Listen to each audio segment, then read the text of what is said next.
Film की कहानी शुरू होती है और हम एक कपल को देख पाते हैं। लड़की का नाम नौरा और लड़के का नाम अलैक होता है। वो दोनों किसी वैकेशन के लिए अपनी कार से आगे बढ़ रहे होते हैं। अब उन दोनों को कार ड्राइव करते हुए बहुत देर हो चुकी थी, तो अलैक एक जगह पर कार को रोकता है जो किसी गांव की तरह नजर आ रहा था, लेकिन वहाँ पर उन्हें कोई भी इंसान नजर नहीं आता है। जब नौरा वॉशरूम के लिए जाती है तो उसे वहाँ पर कुछ टूटे मोबाइल फोन्स और कुछ चीजें नजर आती हैं। वो उन्हें देखकर बड़ी हैरान थी और वहीं पर हम एक इंसानी खोपड़ी को भी देख पाते हैं जिस पर नौरा की नजर नहीं पड़ती। इसके बाद एक बार फिर से नौरा और अलैक अपनी उस जर्नी को कंटिन्यू करते हैं। दरअसल अलैक भी नहीं जानता था कि वो किस रास्ते पर आगे बढ़ रहे हैं। उन्होंने उस मंजिल तक पहुंचने के लिए एक शॉर्टकट लिया है। अब वो थोड़ा सा और आगे बढ़ते हैं, लेकिन उन्हें आसपास भी अभी तक कोई इंसान नजर नहीं आया था और न ही उन्हें किसी तरह का रेस्टोरेंट या गैस स्टेशन। दरअसल उन लोगों की गाड़ी का फ्यूल भी खत्म होने वाला था, लेकिन तभी थोड़ी दूर जाने पर उन्हें एक रेस्टोरेंट नजर आता है जहाँ पर वो लोग खाना खाते हैं। वहीं पर उन्हें एक अजीब सा आदमी नजर आता है जो नौरा को बताता है कि उन लोगों को यहाँ पर खतरा है। नौरा उसकी बात को इग्नोर कर देती है क्योंकि वो आदमी बहुत ही अजीब हरकतें कर रहा था और उसे लगता है कि शायद वो आदमी पागल है। वो दोनों उस आदमी को इग्नोर करके अपनी कार से वहाँ से आगे बढ़ते हैं और थोड़ी दूरी पर उन्हें एक गैस स्टेशन नजर आता है जहाँ से वो फ्यूल डलवाते हैं और गैस स्टेशन का मालिक उन दोनों को बताता है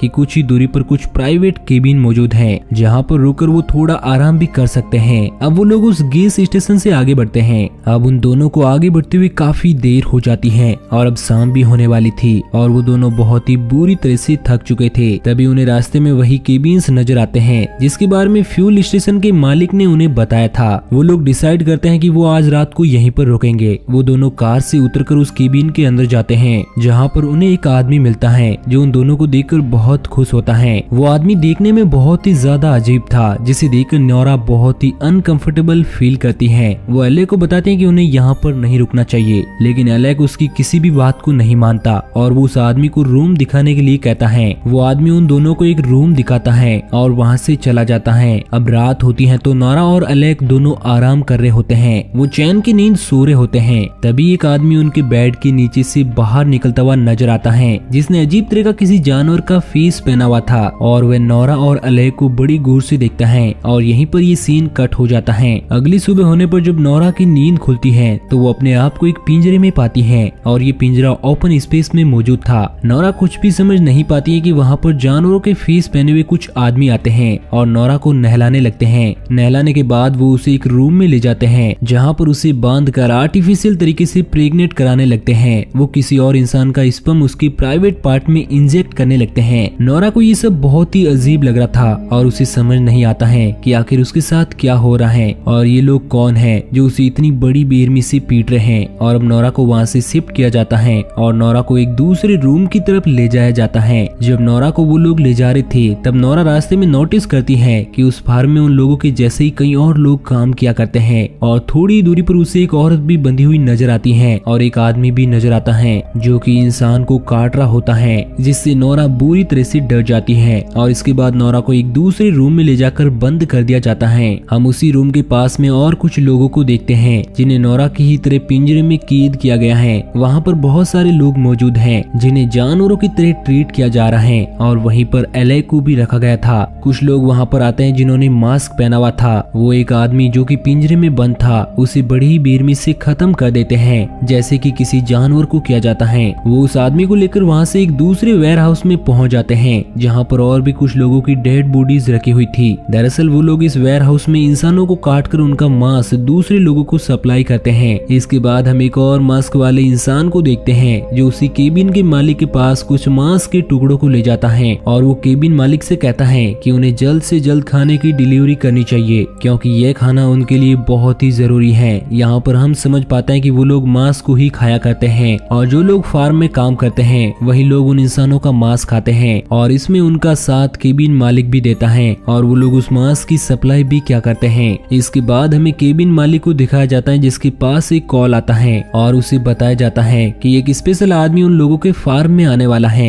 जिसके लिए उन्हें खाने की तैयारी करनी है। इसके बाद हमें फार्म का सीन दिखाया जाता है जहाँ पर औरतों को बड़ी बेरहमी से रखा हुआ था और उनसे जबरदस्ती किसी मशीन द्वारा मिल्क भी निकाला जाता है ताकि वो लोग उस मिल्क को भी बेच सके। इसके बाद हम उसी आदमी को देखते हैं जिसने केबिन मालिक को कॉल लगाया था जिसकी स्पेशल डिमांड पर उसका स्पेशल खाना तैयार किया जाता है। इसके बाद हम एक एक और लेडी को देखते हैं जो उसी पिंजरे में कैद थी, जो अभी भी माँ बनी थी और उसके हाथों में एक छोटा सा बच्चा मौजूद होता है। उस फार्म में उस लेडी की तरह बहुत सारी ऐसी प्रेग्नेंट लेडी मौजूद थी जिन्हें आर्टिफिशियल तरीके से माँ बनाया जा रहा था। तभी वहाँ पर मास्क पहने हुए कुछ लोग आते हैं जो उसके हाथों से उस बच्चे को छीन लेते हैं और उस बच्चे का वजन करते हैं और उसे मारकर एक बॉक्स में डालकर वहाँ से ले जाते हैं। दरअसल वो लोग उस बच्चे की बॉडी को भी उसी स्पेशल खाने के तौर पर सर्व करेंगे। उसी रूम में हम एक आदमी को देख पाते हैं जो अपना मास्क उतारकर उन्हीं औरतों का दूध पी रहा होता है जो उन्होंने आर्टिफिशियल तरीके से उनकी बॉडी से निकाला था। वो उसी रूम में मौजूद एक महिला के पास जाता है जहाँ पर वो महिला उसे भला बुरा सुनाती है, जिससे वो आदमी गुस्सा होकर उस महिला को बड़ी बेरहमी से मार देता है। इसके बाद हमें नोरा को दिखाया जाता है जो उसी रूम में अकेली थी। तभी उसे ऐसा महसूस होता है कि उसकी साइड वाले रूम में भी कोई मौजूद है। जब वो झांक कर देखती है तो उसे एक घायल महिला नजर आती है जिसकी ब्रेस्ट पर दूध निकालने वाली मशीन लगी हुई थी और नोरा उस औरत से उस फार्म की सच्चाई पूछती है। वो औरत उसे बताती है कि यहाँ पर कई लोगों को कैद किया गया है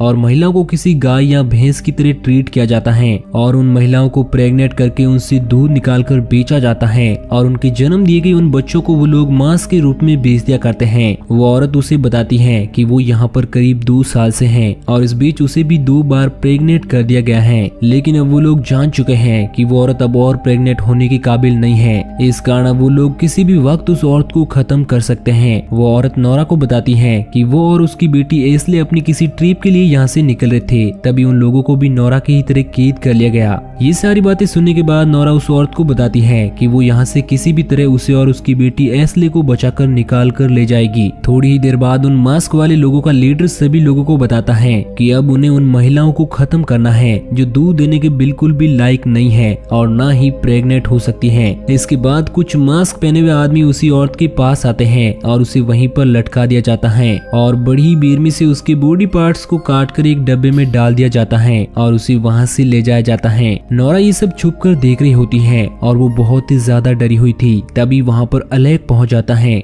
जो किसी तरह अपने आप को उन लोगों से छुड़ा कर भाग चुका था। वो नोरा को लेकर वहाँ से भागते हुए आगे बढ़ता है, लेकिन रास्ते में उसका पैर एक ट्रैप में फंस जाता है। इस कारण वो नोरा को वहाँ से भागने के लिए कहता है। नोरा अलेक को छोड़कर वहाँ से अकेले ही भाग जाती है। इसके बाद वहाँ पर 2 लोग आते हैं जिन्होंने मास्क पहना था। वो लोग एक पत्थर से अलेक को वहीं पर मार गिराते हैं। इधर भागते हुए नोरा उसी रूम में आ जाती है जहाँ पर इंसानों को बांधकर पिंजरे में रखा हुआ था। वो वहाँ पर मौजूद एक आदमी से पूछती है कि आखिर इस फार्म में भागने का रास्ता किस तरफ से है। तो वो आदमी नोरा को बताता है कि यहाँ पर बहुत सी गाड़ियाँ मौजूद हैं जिनकी मदद से वो यहाँ से भाग सकती हैं और उन गाड़ियों की चाबी उन सभी लोगों के लीडर के घर में मौजूद है। उसकी बातें सुनकर नोरा वहाँ से गाड़ियों की तरफ भागने लगती है और भागते हुए वो एस्ले के पास पहुँच जाती है क्योंकि उसने उस औरत से वादा किया था कि वो उसकी बेटी एस्ले को भी वहाँ से बचा कर ले जाएगी। अब नोरा एस्ले को लेकर वहाँ से गाड़ियों की तरफ आगे बढ़ती है जहाँ पर उसे एक खाली बस नजर आती है, तो वो उस बस में जाकर बैठ जाती है। इसके बाद नोरा एस्ले के साथ उसी जगह पर आती है क्योंकि उस बस में चाबी नहीं थी। उस घर में सभी गाड़ियों की चाबियां रखी हुई थी और दोबारा वो दोनों उस बस में जाकर बैठ जाती हैं। अब वो वहाँ से निकलने वाली ही थी, तभी वो दोनों पीछे मुड़कर देखती है तो उन्हें वहाँ पर बहुत सारे लोग नजर आते हैं जिन्होंने एनिमल्स मास्क पहने हुए थे और अब नोरा और एस्ले समझ जाती हैं कि उन्हें अब किसी भी कीमत पर जिंदा नहीं रहने दिया जाएगा